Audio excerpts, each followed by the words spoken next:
आधी हकीकत आधा फसाना।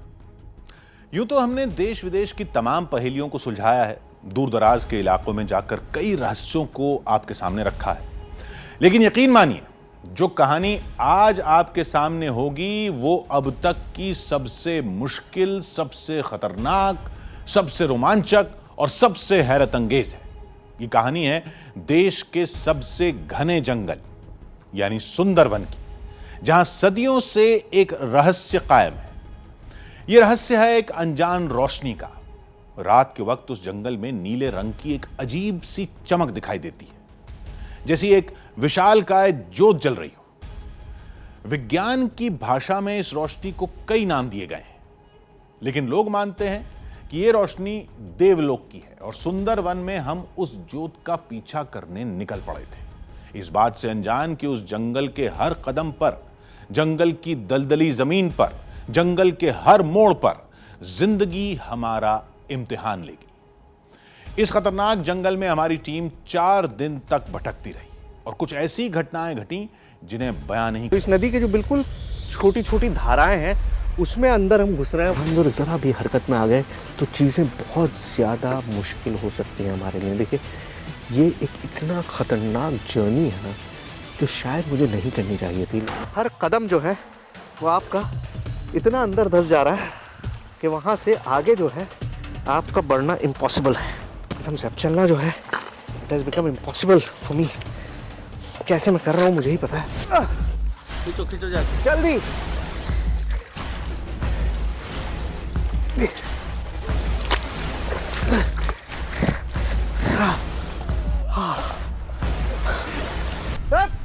पकड़ो इधर। अरे जल्दी खींचो यार। खींचो खींचो खींचो खींचो खींचो। अरे आप आओ यार, छोड़ो कैमरा।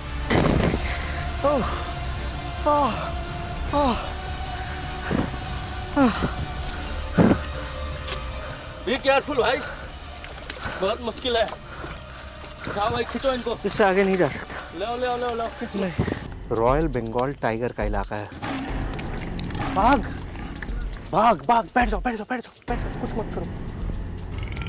कदम चलने की मेरे अंदर ताकत नहीं बची है और सिवाय चलने के कोई और रास्ता नहीं है मेरे पास।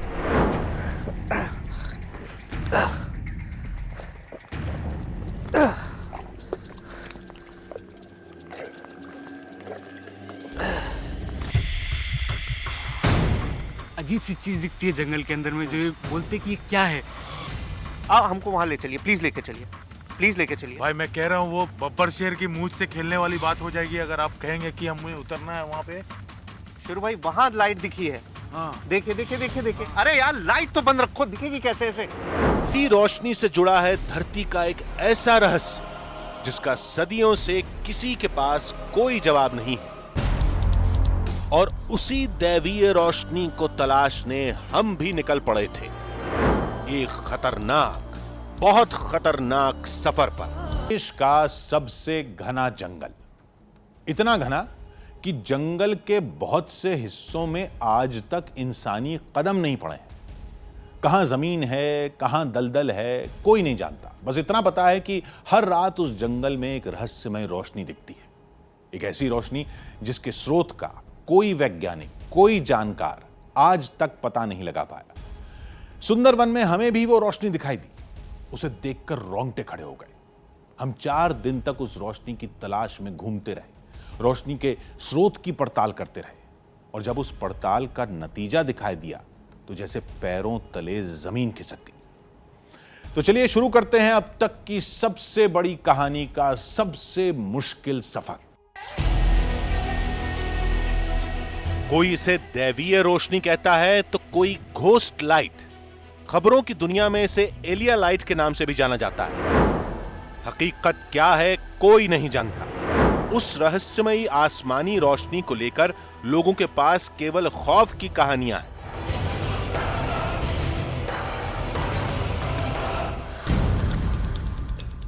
ये कोई मछुआरे हैं जिनकी डेथ हो गई होगी और उनकी सोल जो घूमती भटकती रहती है वो लाइट के तौर पर ऐसे एक दिखती है। कुछ अनहोनी हो भी सकता है, इसीलिए मतलब हम लोग को मना किया कि वहाँ मत जाओ, तो सुने हो, कम से कम नहीं दिखाई दिया तो चले आओ, हाँ, रिस्क मत लो।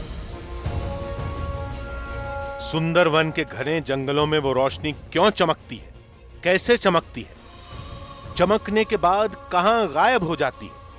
ये कोई दैवीय चमत्कार है या कुछ और? सैकड़ों साल से ये पहेली अनसुलझी पड़ी है। हमने रोशनी के उस रहस्य को सुलझाने का बीड़ा उठाया और पहुंच गए दुनिया के सबसे खतरनाक जंगल सुंदरवन। क्या इस दुनिया में कोई ऐसी चीज़ भी हो सकती है जो बाघ से भी ज़्यादा खतरनाक हो? क्या कोई ऐसी चीज़ हो सकती है जिसका डर लोगों के जहन में इतना बैठ जाए कि वो बाघ की बात ना करके उसकी बात करें? नमस्कार, मेरा नाम सुहेल है और बोट के इस तरह के सफ़र मैंने बहुत किए हैं और आपको दिखाए भी हैं, लेकिन ये उन सारी सफ़र से, उन सारी जर्नी से सबसे अलग है, क्योंकि हम दुनिया के उस इलाके में हैं जो अपनी तरह का दुनिया का एक लौता इलाका है। मैं बात कर रहा हूँ सुंदरबन की, यानी वो जगह जहाँ खारे पानी में एक ऐसा जंगल बसा हुआ है जहाँ पर बसता है हिंदुस्तान का सबसे खतरनाक जानवर, यानी कि रॉयल बंगाल टाइगर। लेकिन हम आज एक खोज में निकले हैं, वो खोज जिसका जुड़ाव शेर से तो है, लेकिन शेर से भी ज़्यादा खतरनाक एक ऐसी चीज़ से है जिसे जो भी देखता है वो हमेशा हमेशा के लिए गायब हो जाता है। क्या है वो चीज़ और आखिर उसकी हकीकत क्या है, यही जानने के लिए हम इस गहरे पानी में उतरे हैं। इन खतरे की गहराई का हमें अंदाजा नहीं था। चारों तरफ नदियों की भूल भुलैया, जमीन पर उतरे तो मौत का दलदल, पानी में रहे तो खतरनाक मगरमच्छ का खौफ, और जंगल में गए तो रॉयल बंगाल टाइगर का काला साया।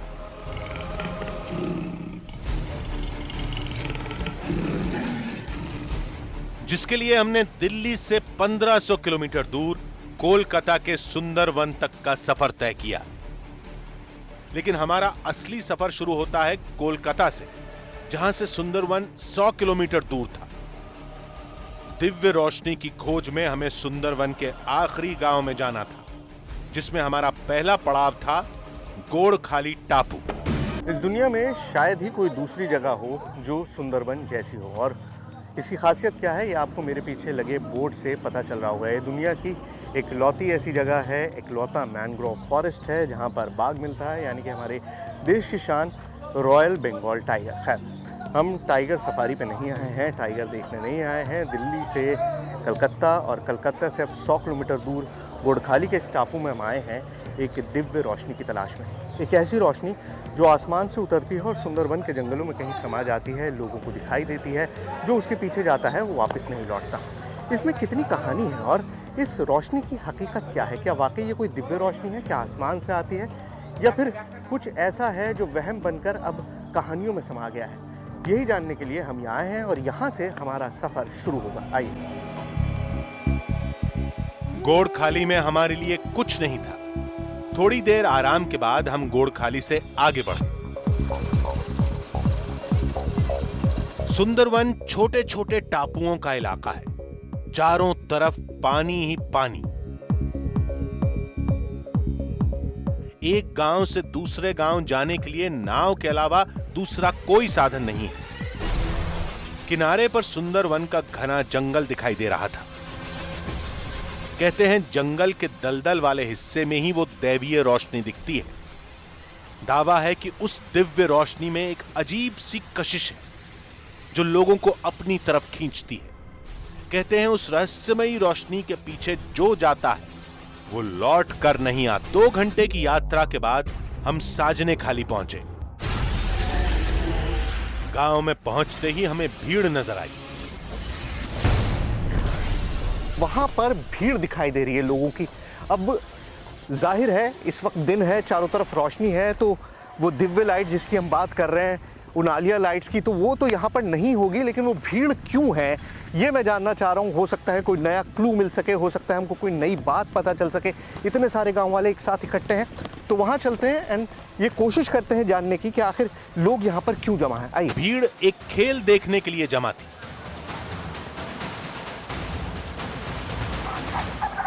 इस वक्त हम जिस टापू पे मौजूद हैं वहाँ पर जो मजमा जमा था, जो भीड़ जमा थी, वो असल में इन मुर्गों की लड़ाई देख रही थी। और ये बेहद खूनी लड़ाई है और इसका अंत एक मुर्गे की मौत से होता है, क्योंकि इनके पैरों में छुरियाँ बंधी हुई हैं और वो इतनी घातक हैं, ज़रा सी खुरेद जो है वो गर्दन काट दे रही है, कत्ल कर दे रही है दूसरे मुर्गे का। लेकिन हम यहाँ पर जिस लाइट की तलाश में आए हैं, जिस दिव्य रोशनी की तलाश में आए हैं, उसके बारे में भी ये कहा जाता है कि वो रोशनी लोगों को अपने पास बुलाती है और वो लोग हमेशा के लिए गायब हो जाते हैं।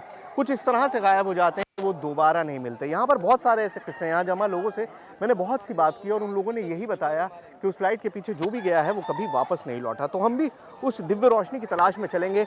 मैं नहीं चाहता था कि ये देखा जाए, और आप भी कहीं पर भी ऐसी कोई चीज़ देखें तो उसे ज़रूर रोकें, क्योंकि ये बहुत घिनौना है, बहुत गलत। साजने खाली में हमें दिव्य रोशनी के बारे में काफी जानकारी मिली, लेकिन अब हमें यहां से आगे बढ़ना था। हमारा जरिया है जाने का ये, क्योंकि इन गाँव में यही चलता है। क्या कहते हैं इसको भाई? इंजन वैन होता है। Engine van. और इंजन वैन के जरिए ही आप गांव में इंटीरियर्स में जा सकते हैं, और वो भी शुक्र है कि इंजन वैन मौजूद है, वरना तो ये भी यहाँ पर नहीं है, यहाँ सिर्फ बोट है। तो चलिए देखते हैं इन गांव में हमें क्या मिलता है। चलो। सबसे पहले सुंदरवन के उस हिस्से में पहुंचना था जहां पर इंसानी बस्ती खत्म हो जाती है और घना जंगल शुरू हो जाता है। फिलहाल तो हम उस दैवीय रोशनी की तलाश में सुंदरवन में अंदर घुसते चले जा रहे थे। सुंदरवन के अंदरूनी हिस्से में पहुंचते ही उस खतरे के बारे में जाना जिस पर अभी तक किसी का ध्यान नहीं गया था। उस खतरे का नाम था रॉयल बंगाल टाइगर। अब हम सुंदरवन की आखिरी बस्ती में थे। इसके आगे बाघ और दलदल का साम्राज्य शुरू हो जाता है और हमें उसके इलाके में घुसकर उस दिव्य रोशनी की तलाश करनी थी। कोई उसे भूत से जोड़ता है तो कोई उसे देवी दुर्गा का चमत्कार मानता है, लेकिन हकीकत क्या है कोई नहीं जानता। लोगों से जानकारी लेते लेते शाम हो गई। आगे बढ़ने के बारे में सोच ही रहे थे कि एक आदमी ने हमें रोक दिया। ये वो शख्स था जिस पर हाल ही में बाघ ने रात में हमला किया था। सभी मधु काट करके नौका आता। हाँ, बाद में वो साइड में है, 6 आदमी हमारा नौका है, एक आदमी नौका पकड़ा था। बाद में अब लास्ट आप लास्ट में? हाँ, आपको पकड़ा था इधर। टाइगर ने पकड़ लिया? हाँ, टाइगर पकड़ा था। पहला इतना पानी है, बाद में वो बम तो वो इसको पीठ में मारता है, बाद में पड़ गया, पानी में गिर गया। हाँ, बाद में इधर पकड़ा था, ये स्लिप खाता नहीं होता, बाद में पकड़ा था, इल्ले पकड़ा था, बस इल्ले टूट गया। बाघ के इस हमले के बाद विश्वनाथ इतना डर गया कि इसने फिर कभी जंगल का रुख नहीं किया। हमने भी रात में गांव में ही आसरा लेना मुनासिब समझा।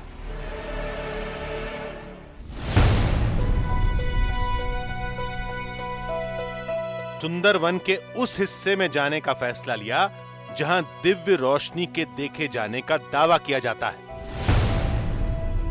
अब वक्त है वहां जाने का जहां पर वो लाइट दिखाई देती है। और उसका तरीका क्या है?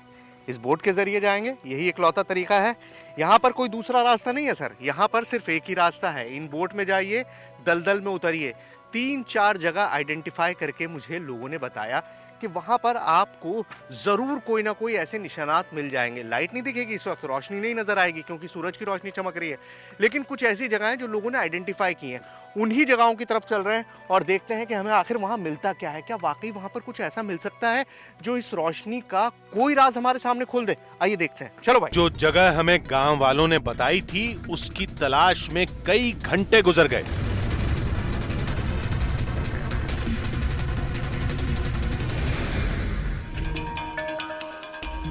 थोड़ी देर बाद बाघों का इलाका शुरू हो गया। यहां पानी में मगरमच्छ भी देखे जाते हैं, यानी जंगल करीब होने के साथ खतरा बढ़ता जा रहा था।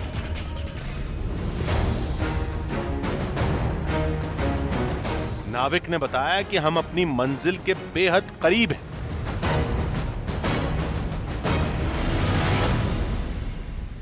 तो इस नदी के जो बिल्कुल छोटी छोटी धाराएं हैं उसमें अंदर हम घुस रहे हैं। अब आप देखिए कि कितनी छोटी सी ये धारा है और दोनों तरफ वो मैंग्रोव फॉरेस्ट है, वो जड़ें बाहर निकली हुई हैं, बहुत ही चिकनी मिट्टी है और इसके बीच में ये छोटी सी जलधारा है जिसके अंदर हम लोग जा रहे हैं। यहाँ पर अब पानी की 2 जलधाराएं हैं और आप देखिए आपको दोनों जलधाराएं दिखाई देंगी अलग अलग, एक इस तरफ है और एक इस तरफ है और हम लोग उसमें से बीच में से जा रहे हैं। ये देखिए कितना अजीबोगरीब मंजर है। ये मंजर शायद ही आपने कभी देखा हो और मेरे लिए भी ये बेहद चौंकाने वाला मंजर है।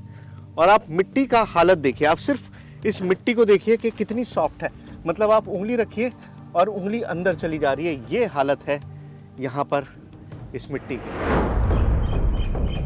अब हम सुंदरवन के उस हिस्से में थे जहां उस दैवीय रोशनी के देखे जाने का दावा किया जाता है। यहां एक अजीब सा सन्नाटा था।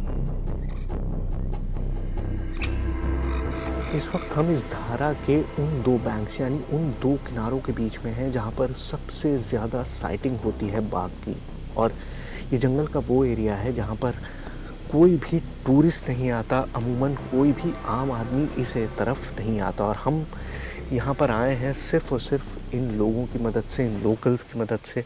और इसी वजह से बहुत ही धीमे हर काम करना है, बिल्कुल शोर नहीं करना है किसी भी चीज़ में, क्योंकि जानवर ज़रा भी हरकत में आ गए तो चीज़ें बहुत ज़्यादा मुश्किल हो सकती हैं हमारे लिए। देखिए ये एक इतना ख़तरनाक जर्नी है ना जो शायद मुझे नहीं करनी चाहिए थी, लेकिन सिर्फ़ और सिर्फ ये लाइट्स एक कशिश की तरह मुझे अपनी तरफ खींच रही हैं।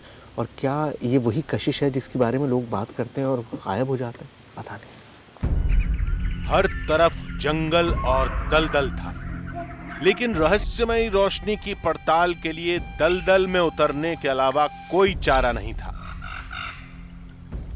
ये जो हमारे नाविक हैं ये हमें साफ तौर पर कह चुके हैं कि अगर आप जा रहे हैं तो आप अपने रिस्क पर जा रहे हैं, कोई इसके लिए जिम्मेदार नहीं होगा, क्योंकि आगे क्या मिलेगा ये किसी को नहीं पता। इनका तो कहना ये है कि वहाँ इस तरह की दलदल है कि आदमी कदम रखता है और सीधा अंदर धंस जाता है। मुझे नहीं पता क्या है क्या नहीं, लेकिन मैं एक बार जाके ज़रूर देखूँगा।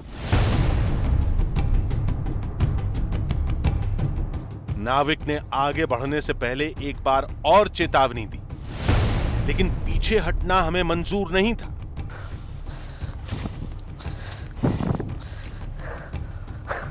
इट्स इम्पॉसिबल, यहाँ हर कदम चलना मुश्किल है। और ये देखिए ये मिट्टी इतनी चिकनी है कि पैर सीधा अंदर धंस जा रहा है। कैसे वहाँ तक पहुँचेंगे पता नहीं, लेकिन जाना तो है।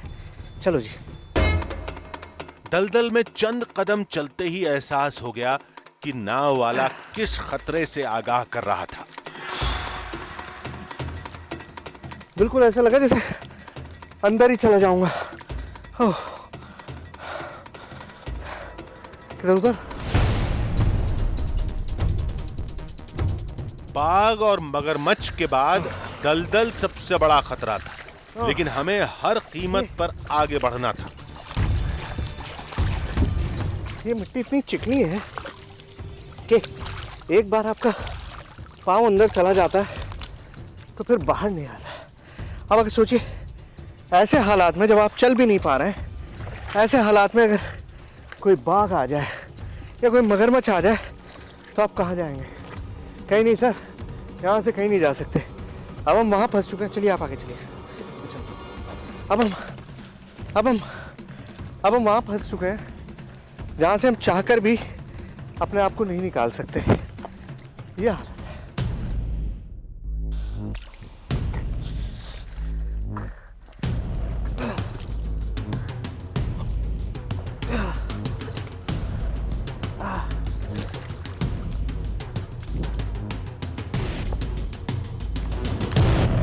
बहुत थोड़े लोग जो यहाँ पर आते हैं उनका ही दावा है कि उन्होंने यहाँ पर उस लाइट को देखा, और जिसने भी उस लाइट का पीछा करने की कोशिश की, यानी जो भी उस रोशनी के पीछे गया, वो कभी भी वापस नहीं लौटा।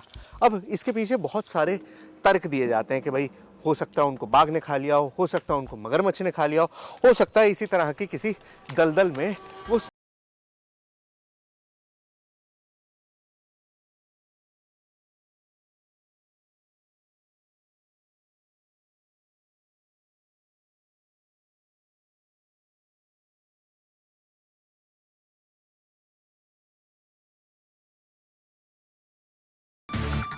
ये रॉयल बंगाल टाइगर का इलाका है। मुझे हर आदमी यही बताया जा रहा है कि यहाँ पर आप उस रोशनी की तलाश में कहीं उन आँखों की चमक में मत खो जाइएगा जिसे रॉयल बंगाल टाइगर कहते हैं, यानी कि वो शेर जिसको देखने के बाद बड़ों बड़ों की घिग्गी बन जाती है।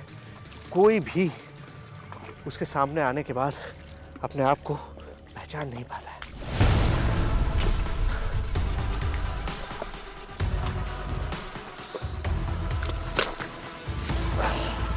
हम बाग और रोशनी के रहस्य में खोए चले जा रहे थे।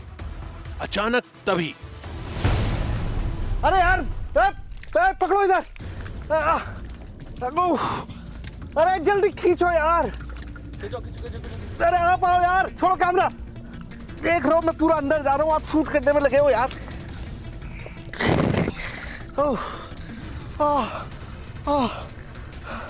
क्या था ये? हाँ भाई खींचो इनको। इससे आगे नहीं जा सकता। ले खींचो। नहीं, खींचो, ले चलो इनको और जंगल में। इससे आगे नहीं जा सकता मैं। एक कुछ सहारा लो।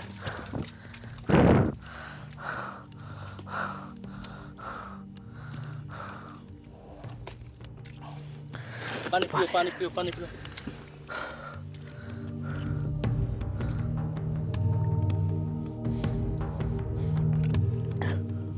बिल्कुल ऐसा लगा जैसे मिट्टी अंदर खींच रही है। पहले मेरा पैर यहाँ तक था, उसके बाद यहाँ पहुँचा और फिर एकदम से पूरा पैर अंदर जाने लगा। मेरी समझ में ही नहीं आया कि आगे और भी होगा ऐसा क्या? इधर और है? ये समझेंगे भी नहीं। गॉड, चलो। It's impossible. I shouldn't have done this. ये मुझे करना नहीं चाहिए था, लेकिन मैंने किया है और अब मैं उस हालत में हूँ कि मेरे पास वापस जाने का भी कोई रास्ता नहीं है। चलो।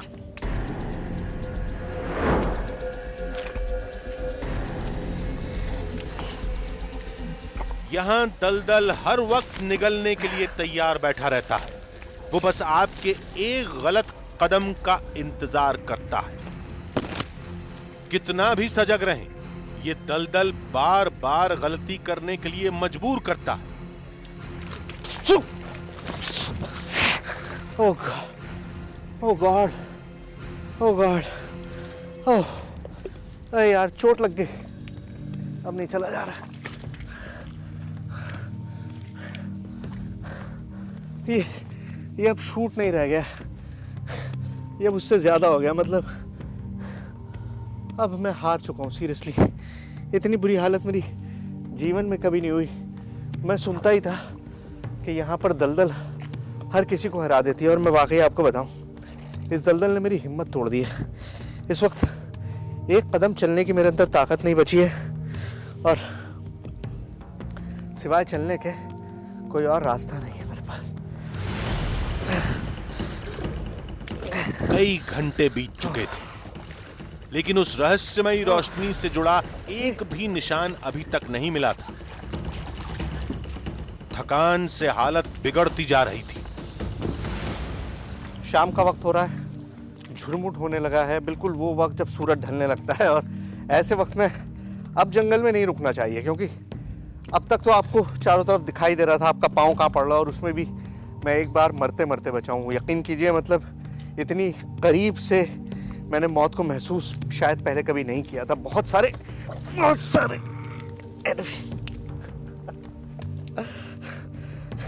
लग रहा है ये हमको जाने नहीं देगा।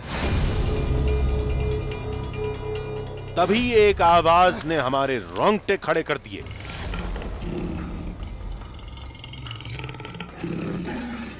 भाग भाग भाग, बैठ जाओ बैठ जाओ बैठ जाओ, बैठ जाओ, कुछ मत करो।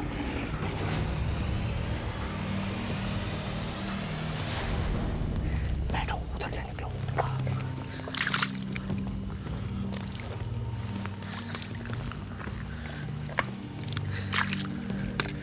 बाघ, अब इनको वाकई बाघ दिखाई दिया है या इनका वहम है, ये चेक करने जाने की मेरी हिम्मत नहीं है, और ना ही मैं चेक करना चाहता हूँ।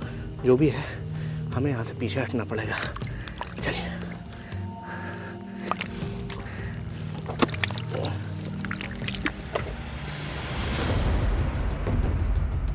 शाम होते ही जंगल में बाघों की हलचल बढ़ जाती है। अब हमें कैसे भी करके यहां से बाहर निकलना था। बाघ से बचते बचाते जब किनारे तक पहुंचे तब एक बड़ी मुसीबत हमारा इंतजार कर रही थी। मैंने आपको बताया कि यहाँ पर सब कुछ ज्वार की वजह से होता है, हाई टाइड और लो टाइड पर आधारित है। अब पानी इतना कम हो चुका है कि बोट पीछे चली गई है और जहाँ अभी बोट से गए थे वहाँ हमको पैदल जाना पड़ रहा है, क्योंकि इस इतने कम पानी में बोट नहीं चल सकती। तो ये सारा कुछ यहाँ पर जो है वो इस पे ज्वार पे टाइड पे डिपेंड करता है और उसी हिसाब से आपको अपना काम करना पड़ता है। तो बाघ के खतरे के बीच एक एक पल भारी पड़ रहा था। जल्द से जल्द नाव तक पहुंचना जरूरी था। देखिए, शाम का वक्त हो गया है और अब उस हालत में मैं नहीं हूँ कि इस सफ़र को कतई भी जारी रखूँ। और खैर, मेरा होना ना होना तो एक अलग बात है। जो हमारे बोटमैन हैं, हम नाविक हैं, उनका भी ये कहना है कि अब ख़तरा इतना ज़्यादा बढ़ गया है इस जगह पे कि अब यहाँ पे हम नहीं रुक सकते और वो नहीं रुकना चाहते। तो चलते हैं, यहाँ से बाहर निकलते हैं। कोशिश करेंगे कि रात में किसी को राज़ी कर सकें हमारे साथ यहाँ तक आने के लिए। देखते हैं कोई कर पाता है या नहीं। चल। फिलहाल तो लौटने के अलावा कोई चारा नहीं था, लेकिन इतना अंदाजा लग चुका था कि इस जंगल और खतरनाक दलदल में उस दैवीय रोशनी की तलाश जान दांव पर लगाने के बराबर है। लेकिन हम भी सुंदरवन में कुछ ठान कर ही आए थे। आधी हकीकत आधा फसाना। अगर रास्ते इतने खतरनाक हैं तो मंजिल कितनी हैरत अंगेज होगी। सुंदरवन का यह सफर हमने जितना सोचा था उससे कहीं ज्यादा खतरनाक निकला। लेकिन असली चुनौती तो अब आने वाली थी, क्योंकि देवलोक की उस रहस्यमय रोशनी को देखने के लिए अब हमें रात के अंधेरे में जाना था, वो भी कुछ ऐसे रास्तों पर जिन्हें हम क्या, वहां रहने वाले लोग भी नहीं जानते। दैवीय रोशनी की तलाश में उस खतरनाक दलदली जंगल में अब हमें रात के वक्त जाना था कि हर खतरे से निपटने की तैयारी करनी थी, जिसके लिए हमें एक शख्स से मिलने के लिए कहा गया। राजेश सुंदरवन के चप्पे चप्पे से वाकिफ हैं, जो यहां एक लंबा समय गुजार चुके हैं। राजेश से सुंदरवन की एक ऐसी कहानी सुनने को मिली जिसमें बाघ, जंगल, एक देवी और उस रोशनी की एक पौराणिक दुनिया बसती है। से तो बाघ जो है वो स्पिरिट है यहाँ पे। मैं उसको हमेशा स्पिरिट का ही दर्जा देता हूँ, क्योंकि जब आप नरेशन सुनेंगे लोगों का जिन्होंने इनकाउंटर किया है या जिन्होंने नहीं भी किया है, तो आप उनसे पूछेंगे बाघ कितना बड़ा, तो बाघ इतना बड़ा है, मतलब वो ऐसे, वो कभी फीट में या इसमें उसको बांधेंगे नहीं, उस दायरे में नहीं बांधेंगे। और साइमल्टेनियसली वो आपसे ये भी कहेंगे कि वो इतना बड़ा है पर वो एक पेड़ की इतनी पतली शाखा पे वो छिप के आपको स्टॉक करता है। वो एक ऐसा स्पिरिट जिसके रियलिटी के साथ यहाँ पे लोग जीते हैं। राजेश से मिलने का मुख्य मकसद उस दिव्य रोशनी के बारे में कुछ ठोस जानकारी हासिल करना था, लेकिन वो लाइट खुद राजेश के लिए भी एक अबूझ पहेली थी। मैं जब वहाँ बांध पे बैठता हूँ, मैं अपना पर्टिकुलर एक्सपीरियंस आपको बता रहा हूँ। मैं जब वहाँ बांध पे बैठता हूँ तो कभी कभार मुझे एक हेलो दिखाई देता है, ग्रीनिश हेलो दिखाई देता है जंगल के ऊपर। और मैंने बहुत बार इस बारे में सोचा है और बात भी की गांव वालों से कि ये लाइट कहाँ से आ रहा है। तो उनके पास कोई तसल्लीदायक कोई वो नहीं होता एक्सप्लेनेशन, क्योंकि जिस जगह से वो लाइट आ रही होती है वहाँ पे कोई लाइट सोर्स नहीं है और वो शिफ्ट होता है, लेकिन एट अ टाइम शिफ्ट नहीं होता है। मैंने उसको कभी इस तरफ देखा है और कभी इस तरफ देखा है। तो इस तरफ जब मैं देखता हूँ तो मैं सोचता हूँ अच्छा यहाँ गोसाबा आइलैंड है तो शायद यहाँ पे वहाँ की रोशनी होगी। लेकिन अब जब आपने इस पे रोशनी डाली है, इस रोशनी पे, तो मुझे लगता है कि हाँ ये कुछ हो सकता है, ये फेनोमेनन जिसके बारे में नहीं पता है हमें। जंगल की एक देवी के बारे में जानकारी मिली, बोनो बीबी। कहते हैं बोनो बीबी की पूजा के बगैर कोई भी जंगल के अंदर नहीं जाता। तो लेजेंड ये है कि बोनो बीबी के पिताजी अरब में कहीं थे, राजा थे, उनको सपना आया था, वो भी स्पिरिटेड बीइंग थे, उनको सपना आया था कि सुंदरबन नाम की एक जगह में, जो कि पता नहीं कितना दूर है अरब से, यहाँ पे बाघ जो है इंसानों को सता रहा है। तो बोनो बीबी फिर आई, उनके साथ आए शाह जोंगली जो उनके भाई थे। इन दोनों को भेजा गया यहाँ पे काफ़ी उन दोनों के बीच में द्वंद्व हुआ और बाद में दक्षिण राय जो है वो टाइगर, मेटाफोरिकली वो समझ लिए दक्षिण राय का उनका कैरेक्टर है, उसके संग में बोनो बीबी और शाह जंगली की लड़ाई हुई। बाद में ये बॉर्डर बांटा गया कि बाघ जो है वो गांव के तरफ नहीं आएगा और गांव वाले जंगल के तरफ नहीं जाएंगे। जब भी ये ब्रीच होगा तो एक्सीडेंट होगा, तो उसके लिए दोनों एक दायित्व नहीं है, जो जाएगा वही रिस्पॉन्सिबल है उसके लिए। बोनो बीबी और बाघ से जुड़ी पौराणिक कथा के मुताबिक जंगल का एक कानून है, जो उस कानून को तोड़ता है उसे ही वो रहस्यमयी रोशनी दिखती है। हमने सोचा क्यों ना इस कहानी को परखा जाए। शहद जमा करने वाले जंगल के इस कानून को रोज तोड़ते हैं। हमने शहद जमा करने वाले उस शख्स को खोज निकाला जिसे वो रोशनी एक बार दिखी थी। उस शाम को बोट लगा के हम रुका है, रात में देखा कि जे एक लाइट निकला नदी का, जे मैंग्रोव है ना, मैंग्रोव का ऊपर एक लाइट देखा। लाइट देख के हम उधर एक तो डर लगा, वहाँ से निकला, दूसरा जगह में पहुँचा। वो भी आधा घंटा 30 मिनट के बाद देखा जे आबर एक लाइट निकला। वहाँ से देख के आरे पास में किया, वहाँ भी देखा। वो लाइट देख के हमको बहुत एकदम डर लगा।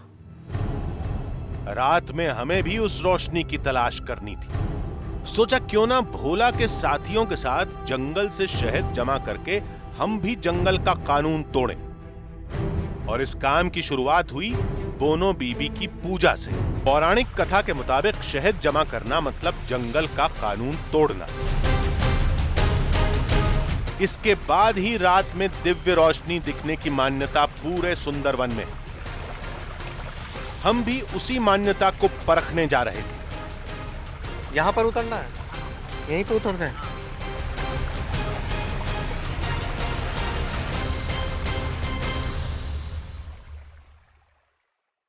तो फाइनली वहाँ पहुँच गए हैं जहाँ पर हनी कलेक्ट किया जाएगा, यानी कि मधुर चाक किया जाएगा, शहद कलेक्ट किया जाएगा। जंगल आ गया है, जंगल में चलते हैं। लेकिन ये ऊपर इतना ज़्यादा घना है कि एक एक कदम चलना भी यहाँ मुश्किल हो रहा है। और ये लोग यहाँ पर पेड़ तलाश रहे हैं, वो पेड़ जहाँ पर मधुमक्खी का छत्ता हो, ताकि उस छत्ते को उतारा जा सके। मिला चाक मिला? मिला मिल गया? किधर? उधर? तो पिछले 1 घंटे से जो चाक यानी कि मधुमक्खी का छत्ता जो हम तलाश रहे थे वो मिल गया है एक पेड़ पर। तो चलिए उधर चलते हैं और देखते हैं। लेकिन ये 2 चीज़ें मैंने आपको पहले भी बताया कि बहुत ज़रूरी हैं। एक तो अब मधुमक्खी का भी ख़तरा बढ़ जाएगा, और बाघ के लिए तो आपको आंखें पूरे वक्त चारों तरफ देखना रहना। फॉल में आग लगा दी गई है और अब इस आग के ज़रिए उस मधुमक्खी के छत्ते को उतारा जाएगा। बहुत ही मुश्किल काम है। और मेरा आप देख रहे हैं कि मैंने अपने आप को किस तरह से ढक लिया है। शरीर का हर वो अंग जो खुला हुआ है उसको पूरी तरह से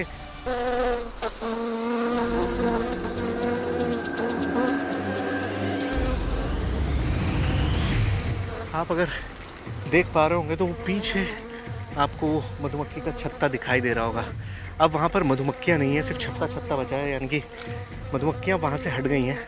तो अब ये लोग उस छत्ते को उतारेंगे। क्या बात है? हाँ।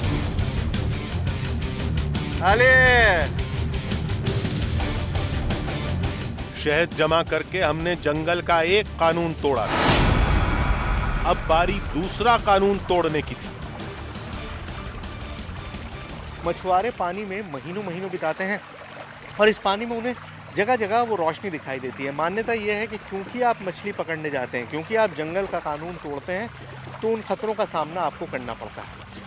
तो हमारी इन्वेस्टिगेशन का हिस्सा यही है कि हमें वो रोशनी दिखाई दे। हम उस दिव्य रोशनी को अपनी आंखों से देखना चाहते हैं। इसीलिए मछली पकड़ने की भी कोशिश कर रहे हैं कि कहीं जाल डाल के मछली पकड़ सकें, और कोई भी वो काम करें जिससे हमें उस रोशनी का थोड़ा भी आभास हो सके। ये सब करते करते शाम हो गई और दैवीय रोशनी की तलाश में रात के वक्त फिर से उस वीरान दलदली जंगल में जाने का वक्त हो गया। रात में एक एरी साइलेंस है, चारों तरफ बिल्कुल घुप अंधेरा और सन्नाटा है। अब रात में इस मैंग्रोव फॉरेस्ट के अंदर जाना ख़तरनाक है, मैं आपको बता ही चुका हूँ। यहाँ शेर है, बाघ है, यहाँ पर क्रोकोडाइल्स हैं, बड़े बड़े मगरमच्छ हैं, लेकिन वो लाइट, वो दिव्य लाइट जो लोगों को दिखाई देती है वो रात में ही दिखाई देती है, क्योंकि रात में रोशनी नहीं होती और जगह जगह वो लाइट दिखाई देती है। तो उसके लिए ज़रूरी है कि हम अंदर जाएं। इस बोट के ज़रिए हम मैंग्रोव फॉरेस्ट में अंदर जाएंगे, उन छोटे छोटे चैनल्स में, जो छोटी छोटी नदियां हैं यहाँ पर, उनमें अंदर जाकर देखने की कोशिश करेंगे कि क्या हमको कुछ ऐसा दिखाई देता है या नहीं देता है। कब हम एक बार फिर उसी वीरान जंगल में जा रहे थे जहां दिन के उजाले में कई खतरों का सामना किया था, लेकिन दैवीय रोशनी की तलाश में अब रात में जाना था। इस इलाके में मैं दिन में भी आया था, या इसी तरह का इलाका रहा होगा, क्योंकि सब एक जैसे लगते हैं। तो इस इलाके की सबसे बड़ी खासियत ये, इकोसिस्टम दुनिया में अपनी तरह का इकलौता इकोसिस्टम है। जहाँ पे भी रिवर डेल्टा बनती है वहाँ पर इस तरह का सिस्टम होता है। अब आप देखिए, यहाँ पर पौधे भी मौजूद हैं, समुद्र पानी भी मौजूद है, और इसी में आप सफ़र कर रहे हो। ये अपनी तरह का इकलौता इकोसिस्टम होता है जहाँ पे समुद्री पानी के अंदर रेत में इस तरह के पौधे उगते हैं, इस तरह के पेड़ उगते हैं, और यही इस इलाके को इतना ख़ास बनाता है।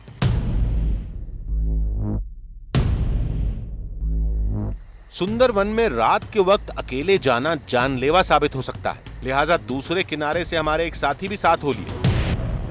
अगर इस घुप अंधेरी रात में हम एक बोट पे सवार होके इस जंगल में आने की हिम्मत कर पाए हैं, तो उसकी बहुत बड़ी वजह ये है, नाम भी शेरू है और काम भी वैसे ही है। मुझे बताइए शेरू भाई, हम यहाँ आ तो गए, लेकिन किस तरह के खतरे होते हैं यहाँ पर? मैंग्रोव फॉरेस्ट की अगर मैं बात करूँ, बाघ की बात करूँ, यहाँ तो सबसे पहले सबसे खतरनाक जानवर जो है वो है रॉयल बंगाल टाइगर, जो कि सब स्पीशीज मिला के भी अगर आप उनकी ताकत की बात करें तो सबसे खतरनाक हमारा रॉयल बंगाल टाइगर कहलाया जाता है। वो खतरनाक इस कदर है कि वो पानी से भी जंप कर सकते हैं। हम जैसे बोट बार बार इधर उधर देख रहे हैं, बार बार आप नजर दौड़ा रहे हैं इधर उधर इधर उधर इधर उधर, तो उनका कुछ अंदाजा नहीं लगाया जा सकता। हाँ। और अगर हम पानी में भी गिरे तो यहाँ बड़े बड़े मगरमच्छ है, हाँ। जो कि हमसे भी हाइट में बड़े और मोटे तगड़े हैं। अच्छा। तो यही है कि हमें उनको नजर में रखना होगा और अपना काम भी निकालना होगा एट द सेम टाइम। हम एक बार फिर सुंदरवन के संकरे चैनल्स वाले इलाके में पहुंच चुके थे। अब तो आगे रास्ता भी नहीं दिख रहा है, पानी का इतना सा चैनल है, और आप संभल के खड़े होइएगा भाई, आप भी कहीं पे भी सर टकरा सकता है, बहुत ध्यान से। रात के वक्त सन्नाटे में जंगल का वीराना और भी खतरनाक लग रहा था। लोग बताते हैं कि वो रहस्यमयी दैवीय रोशनी दूर जंगल में थोड़ी ऊंचाई पर हल्की सी टिमटिमाती दिखती है, इसलिए हम ध्यान लगाकर हर तरफ देख रहे थे। कभी जंगल में झांकते तो कभी निगाहें आसमान में टिक जाती। कहते हैं वो रोशनी बहुत ही हल्की होती है, कैमरे की लाइट में भी देखना मुश्किल होगा। तो हमने कई बार कैमरे की लाइट बंद की। हम इस खतरनाक जंगल में 2 बार आए, 2 बार जंगल का कानून भी तोड़ा, तमाम खतरे उठाए, इसी उम्मीद में कि रात में कहीं न कहीं वो लाइट जरूर दिख जाएगी। रात गुजरती जा रही थी, थोड़ी निराशा बढ़ी, लगा शायद आज भी हमें खाली हाथ जाना पड़ेगा। हम लौटने के बारे में सोच रहे थे, फिर उस रहस्यमयी रोशनी को देखने की उम्मीद में आखिरी बार कैमरे की लाइट बंद की। शुरू भाई, वहां लाइट दिखी है। हाँ। देखिए देखिए देखिए देखिए। अरे यार, लाइट तो बंद रखो, दिखेगी कैसे ऐसे? आप हमको वहां ले चलिए, प्लीज लेके चलिए, प्लीज लेके चलिए। भाई मैं कह रहा हूँ वो बब्बर शेर की मूंछ से खेलने वाली बात हो जाएगी अगर आप कहेंगे कि हमें उतरना है वहाँ पे उस लाइट की तलाश में। उतरना तो पड़ेगा सर, ले चलिए, 2 मिनट की बात है। देखिए वहीं पर दिखा था मुझको, बहुत करीब है, प्लीज चलिए, प्लीज चलिए। ये जंगल का एरिया ही है ना। काका बोट लगाओ, काका आशो, काका लगाओ बोट। वो रोशनी लगातार हमें अपनी तरफ खींचे जा रही थी। टाइगर का खतरा होने के बावजूद रात के सन्नाटे में खुद को वहां जाने से रोक नहीं पाए। अंदर भी आ गए, मुझे लाइट दिखे थे, I can swear on that. मतलब मैं बिल्कुल दावे से कह रहा हूँ कि मैंने एक हल्की सी रोशनी देखी थी, क्या थी मुझे नहीं पता। फिर भाई वो जंगलों का खेल है भाई, वो जंगल अभी खेलेगा हम लोगों से। हम इस लाइट की तलाश में है जो सदियों से कहानी में चला आ रहा है भाई, पर हम खोजेंगे जब तक वो दिखेगा नहीं हमें, और पूरी कोशिश रहेगी हमें। जंगल तो खेलेगा, लेकिन अब तो यहाँ तो हालत ये हो रही है कि मतलब कदम भी उठाना जो है वो इम्पॉसिबल हो गया। ये वो लाइट हमें दोबारा नहीं दिखी। रात में खतरा बढ़ता जा रहा था। शेरू लगातार बाघ के हमले को लेकर आगाह कर रहा था।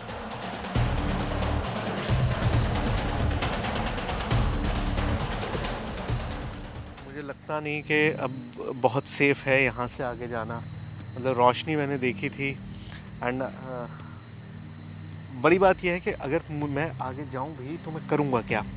ज़्यादा बेहतर है कि कुछ ऐसे लोगों को इन्वॉल्व किया जाए जो इस बारे में जानते हों, कुछ ऐसे पैरानॉर्मल एक्सपर्ट्स जो हमारी मदद कर सके, पैरानॉर्मल एक्सपर्ट्स, और उनको इन्वॉल्व करके इस बारे में पता लगाने की कोशिश करें कि आखिर वो था क्या। चलिए वापस चलते हैं बोट की तरफ, क्योंकि इतनी रात में यहाँ पे जंगल में रुकना इट्स इम्पॉसिबल। मैं उसको छोड़ना नहीं चाहता था, देखना ज़रूर चाहता था, वही कोशिश की।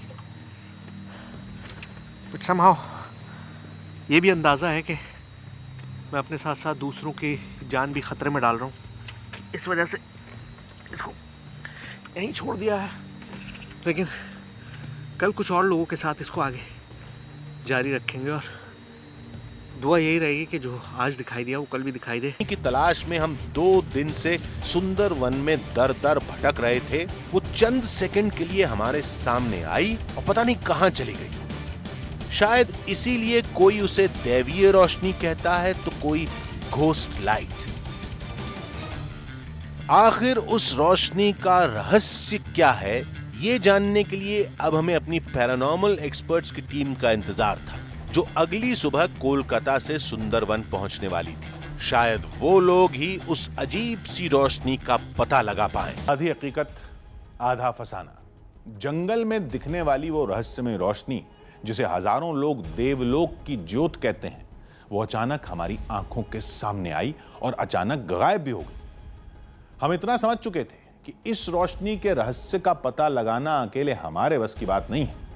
हमें जरूरत थी कुछ ऐसे शोधकर्ताओं की जो वैज्ञानिक उपकरणों के सहारे उस रोशनी का पता लगा सके। होते ही पैरानॉर्मल एक्सपर्ट्स की टीम सुंदरवन पहुंच गई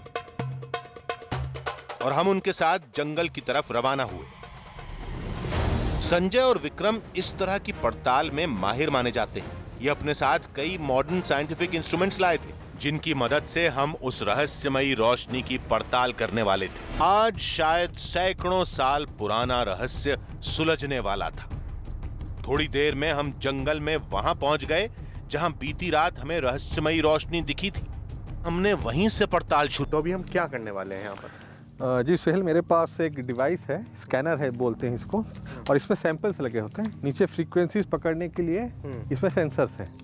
तो अगर माइनस इंफ्रारेड है, ज़मीन के नीचे कोई लाइन है ऐसी जो कि टेक्टोनिक लाइन हो या अर्थ की अपनी लाइन हो, जिस तरह का हम लोग हार्टमैन शूमन अलग अलग बोलते हैं, उस तरह की अगर इंफ्रारेड माइनस लाइन होगी, लाइन मतलब है कि कुछ ऐसे तत्व हैं जिसको की खोज के देखने की आवश्यकता है, वो ऐसी चीज़ क्यों है, क्योंकि वो नेगेटिविटी भी पैदा कर सकती है। अच्छा जी।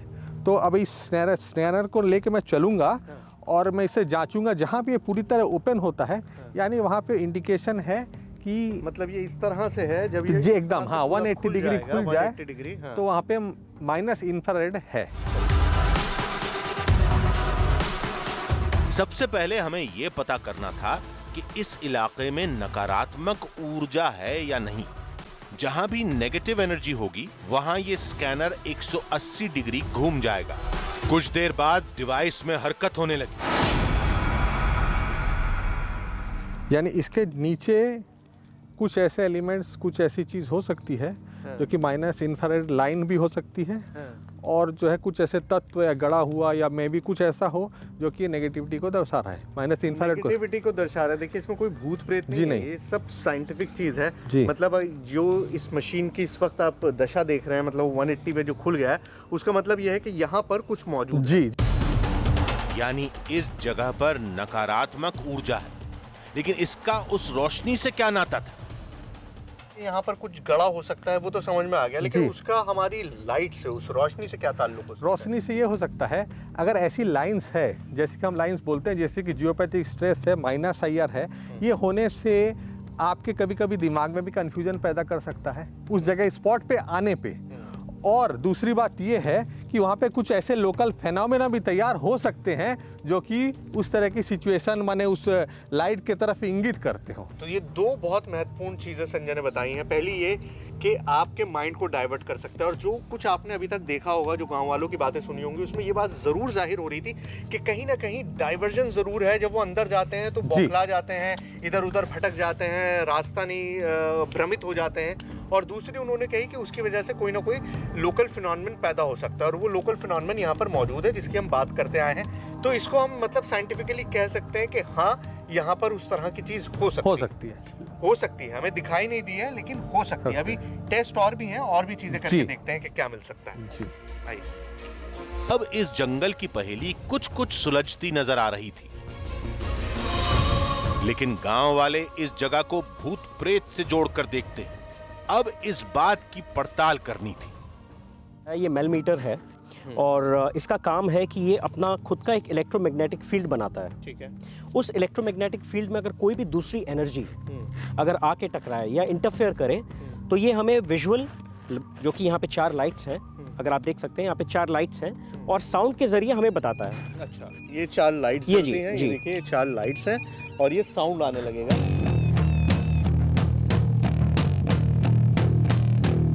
लेकिन मेल मीटर में कोई हरकत नहीं हुई, न लाइट जली और न किसी तरह की आवाज निकली। तो मतलब ये हो रहा है कि अभी तक हमने जितना भी किया जी, उससे हम ये कह सकते हैं कि अभी कुछ भी यहाँ पर हमको नहीं मिल रहा है। नहीं, फिलहाल इस जगह पे ऐसी कोई भी इंटेलिजेंस कम्युनिकेशन हमारे साथ, या ऐसी कोई एनर्जी जो अपने आप हो ऐसा जो कम्युनिकेट कर सके, अभी तक इस मेल मीटर में किसी ने नहीं। पूरी मतलब अभी तक जितना भी हमने इन्वेस्टिगेशन यहाँ पर मेल मीटर के जरिए किया है, उसके जरिए हम ये कह सकते हैं कि यहाँ पर उस तरह की कोई भी एनर्जी मौजूद नहीं है। यानी जंगल में जिस जगह रहस्यमयी रोशनी को देखा जाता है, वहां नकारात्मक ऊर्जा तो है, लेकिन कोई अनजान शक्ति नहीं है जिसका दावा गांव वाले करते हैं। जैसे ये खाली घोस्ट और इस तरह की चीज़ों को डिटेक्ट करने वाले हैं। जैसे फोकलोर है कि यहाँ पे जो प्रेत आत्मा है या जो भय है, उस चीज़ों को प्रूफ करने के लिए कि वो है या नहीं, हम इससे डिटेक्ट करते हैं। अच्छा, जो मतलब प्रेत आत्माएं नहीं है जी, अभी तक ये नहीं दिखा रहा है, अभी तक नहीं दिखा रहा है। अभी तक मेल मीटर के लिहाज से हम ये कह सकते हैं कि उस तरह की चीजें नहीं है जिससे गांव वालों को डर लगता है। मतलब कोई भूत प्रेत, जैसे वो कहते हैं कि यहाँ पर मछुआरों की, मछुआरों जी जी जी जी, शेर ने मार दिया तो उनकी आत्माएं घूम रही हैं, ऐसा कुछ यहाँ पर नहीं है। अभी तक आभास नहीं हुआ है। लाइट का, उस रोशनी का राज बरकरार है। बिल्कुल, वो लाइट अपनी जगह पर बरकरार है, क्योंकि मैंने अपनी आंखों से देखा, और जो मैंने अपनी आंखों से देखा उसे मैं झुठला नहीं सकता हूँ। लेकिन रोशनी की पहेली अब तक अनसुलझी थी, जिसके लिए हमने एक नए डिवाइस की मदद ली। सबसे पहले मैं आपको इंफ्रारेड जो डिवाइस है उसका इस्तेमाल बता रहा हूँ कि किस तरह से होता है। आपके सामने स्क्रीन पे इस वक्त मैं दिख रहा हूँ, और साथ ही साथ मेरी एक प्रतिबिंब, मेरी एक रिफ्लेक्शन भी आपको उस मोबाइल स्क्रीन पर दिखाई दे रहा होगा, और उस मोबाइल स्क्रीन को कनेक्ट किया गया है उस इंफ्रारेड डिवाइस से। तो जिस भी चीज़ में थोड़ी सी गर्मी होगी जो बाकी सबसे अलग होगी, तो उसका कलर अलग आएगा। जो चीज़ ठंडी होगी वो ब्लूइश टिंज में दिखाई देगी, और जो चीज़ जितनी ज़्यादा गर्म होगी उसका हीट सिग्नेचर ऑरेंज, रेड उस तरह से दिखाई देगा। जो सबसे ज़्यादा तेज़ होगी वो वाइटिश हो जाएगी। ठीक है, तो यही आपको इस वक्त मेरा शरीर आपको दिखाई दे रहा होगा पूरा स्क्रीन पे। पेड़ पौधे दिखाई दे रहे होंगे, सब में जिसमें भी थोड़ी बहुत गर्मी है वो आपको कलर आपको दिखाई दे रहा होगा। तो ये ही इस डिवाइस का उपयोग है, और इस डिवाइस को हम यहाँ पर इस्तेमाल करेंगे स्वैम्प में, इसलिए क्योंकि यहाँ ज़मीन में पानी है, सब कुछ ठंडा ठंडा होता है। तो कोई भी अगर चीज़ ऐसी है जो हल्की सी भी गर्म है, जिसमें हरारत है, वो आपको इसमें दिखाई देगी। उम्मीद यही थी कि अगर वो रोशनी इस वक्त भी हमारे कहीं आसपास होगी तो वो इस इंफ्रारेड डिवाइस में जरूर दिखेगी। पेड़ हमको दिखाई दे रहे हैं चारों तरफ, जिधर भी हम देखने की कोशिश कर रहे हैं वो पेड़ है। वहां पर ये सब पेड़ों का थर्मल सिग्नेचर्स है। ये पेड़ हैं, ये पेड़ों की शाखाएं हैं, तो इसके अंदर हमको वो रोशनी तो दिख नहीं रही है नहीं दिख रही है जो हमें साइंटिफिकली कंक्लूड कर सके कि कुछ अननेचुरल या कुछ ऐसे माने सुपर नेचुरल चीज़ है, वो इस लाइट के इसमें दर्शा नहीं रहा है। नहीं, वो रोशनी की जो बात हो रही थी कि वो दिखाई देती है, अब जाहिर है रोशनी है तो जरूर तो पकड़ उसके में आना अंदर कोई चाहिए। थर्मल सिग्नेचर जी, भी होगा। जी, जी। वैसा कुछ भी यहाँ पर नहीं है, नहीं दिखाई दे अभी हमारी तफ्तीश चल ही रही थी कि बाघ का आतंक एक बार फिर राह में रोड़ा बन गया। सर तो वो हमारा जो वो राजेश है ना, वो बता रहे हैं कि इस इलाके में कहीं टाइगर साइटिंग हुई है, और रेंजर ने उसको बताया, तो निकलते हैं अभी यहाँ से, जी, प्लीज। आज ये छोड़िए, मत करिए, चलिए, चलिए चलिए चलिए। हमारे साथ कई लोग थे और ऐसे में रिस्क नहीं लिया जा सकता, लिहाजा हमें तुरंत जंगल छोड़ना पड़ा।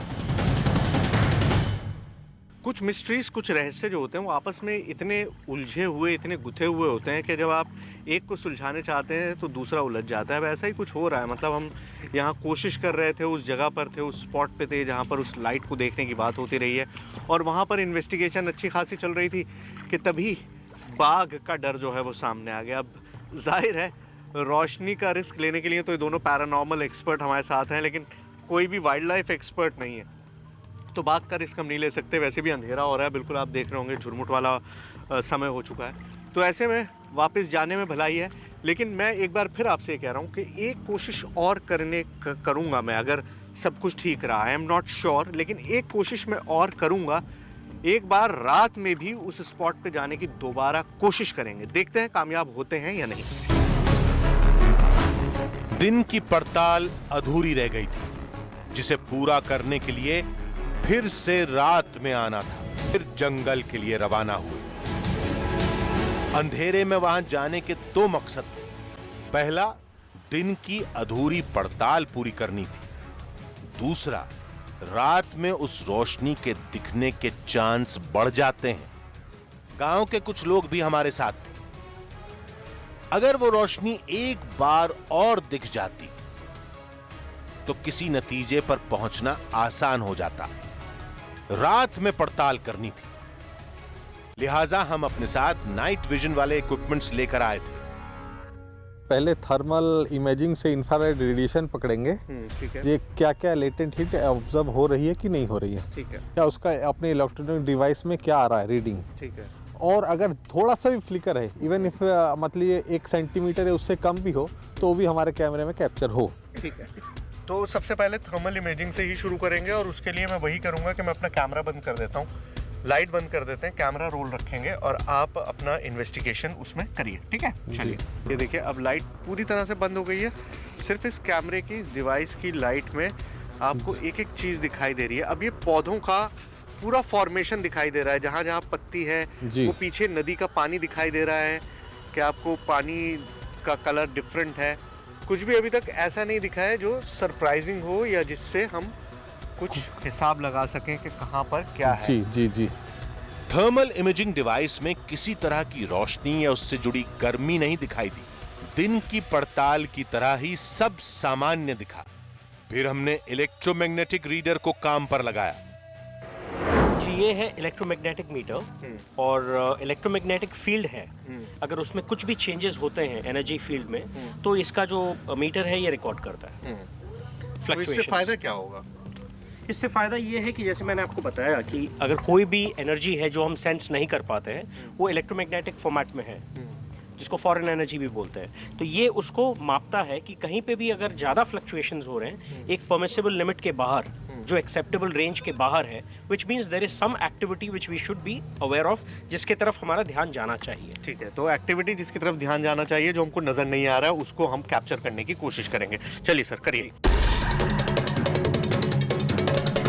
घुप अंधेरे में इंसानी बस्ती से दूर सुंदर वन के इन घने जंगल में हम उस रहस्यमयी रोशनी की तलाश कर रहे थे जिसे गांव वाले दैवीय रोशनी कहते हैं। आप अंदाज़ा भी नहीं लगा सकते कि किस कदर मेहनत हो रही है इस वक्त। मतलब इस मौसम में, इस दलदल कीचड़ में और इस ख़तरनाक जंगल में इस तरह की मेहनत। लेकिन मतलब जो चीज़ खुद मैंने आँखों से देखी है उसको मैं झुटलाना नहीं चाहता। मैंने खुद आँखों से यहाँ पर वो चीज़ महसूस की थी। अब मशीन्स नहीं दिखा रही हैं तो मतलब देयर इज़ नो एक्सप्लेनेशन, मैं उसे एक्सप्लेन नहीं कर सकता। वो चीज़ मेरे कैमरे में कैद नहीं है, मैं सिर्फ बता सकता हूँ और मतलब मैं चाहता हूँ कि कुछ पता लगे, बट देन सारे एफर्ट्स हमारे ऐसे ही जा रहे हैं। विक्रम और संजय लगातार कोशिश कर रहे थे, लेकिन किसी भी यंत्र में यहां किसी भी अदृश्य शक्ति की मौजूदगी के निशान नहीं मिले।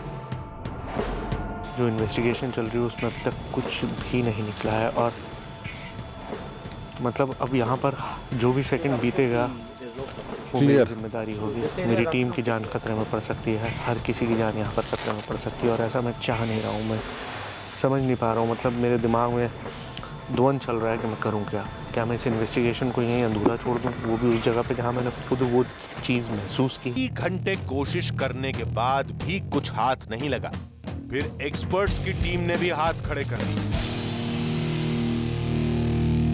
निर्धारित समय में हमने जो ये पूरा चीज़ देखा किया, इसमें हमें जो प्रूफ मिले वो कंक्लूसिव नहीं हो सकते, क्योंकि इतने लोगों की इसके साथ में बिलीफ सिस्टम जुड़ी हुई है, तो ज़रूर उन्हें झुटलाया नहीं जा सकता।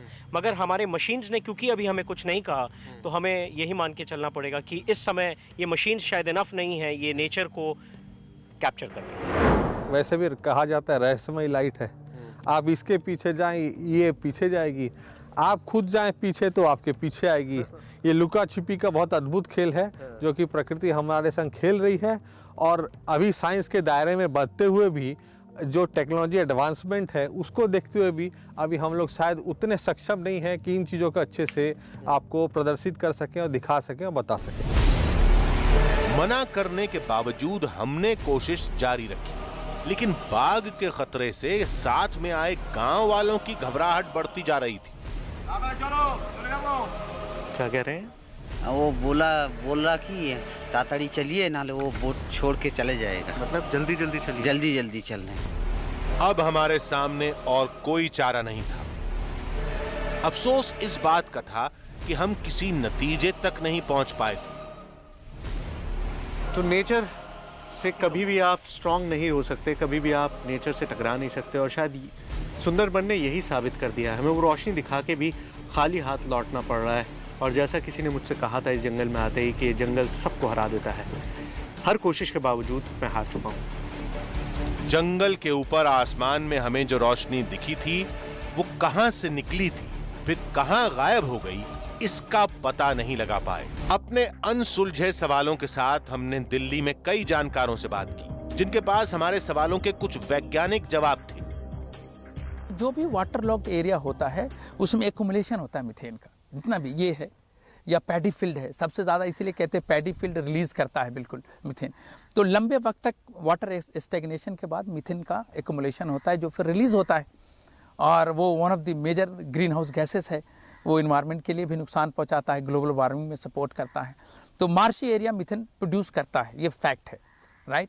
सो देयरफॉर वहाँ पे मीथेन होता होगा, लेकिन साइंटिफिक अभी इसका पहलू उस कंक्लूजन तक नहीं पहुंचा है। वैज्ञानिकों की बातें अपनी जगह सही हो सकती हैं, लेकिन ये उस रहस्यमयी रोशनी की पहेली को सुलझाने के लिए पर्याप्त नहीं है। सुंदरवन की 4 दिन की पड़ताल में इतना तो समझ में आ गया था कि जंगल में अनजान शक्ति का खौफ एक फसाना है। हो सकता है बाघ को ही उस अनजान शक्ति से जोड़कर देखा जाता हो, जो सुंदरवन की सबसे बड़ी हकीकत है। लेकिन उस रहस्यमयी रोशनी की पहेली हकीकत और फसाने के बीच उलझ कर रह गई। सुंदरवन में रहने वाले कहते हैं कि वो रहस्यमयी रोशनी और कुछ नहीं, देवलोक की कोई ज्योत है। लेकिन वैज्ञानिक कहते हैं कि वो रोशनी शायद कोई छलावा है, शायद कोई गैस है जो ज्योत के रूप में दिख जाती है। सच क्या है इसका फैसला करना हमारे लिए भी बहुत मुश्किल है, इसलिए हमने जो देखा वो आपके सामने रख दिया। तो अगले हफ्ते फिर मिलेंगे एक नई कहानी के साथ, जिसमें थोड़ा सच होगा, थोड़ा बहाना, आधी हकीकत, आधा फसाना।